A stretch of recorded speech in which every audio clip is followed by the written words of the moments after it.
Kumusta mga Lods? Ito ang Boxingero TV channel. Update tayo sa paparating na laban ng ating pambansang kamao Manny Pacquiao.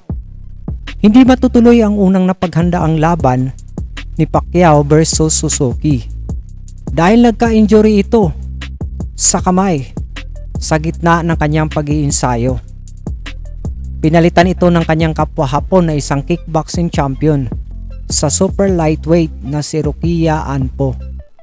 Si Anpo ay may record at 27 wins, 14 dito ay via knockout at mayroon 8 losses. Ganun pa rin sila maglalaban sa isang boxing match at 68 kilograms sa loob ng 3 rounds at 3 minutes each with no judges decision. Ngayong July 28 sa Saitama, Japan. Ito ang mabigat na binitawang salita ni Anpo para sa kanilang laban ni Pacquiao.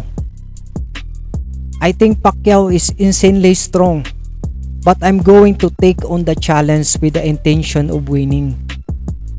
I'm going to drop a lightning bolt that will make a hole in the ceiling of the Saitama Super Arena. Nakakaabang mga idol, anong masasabi natin dito?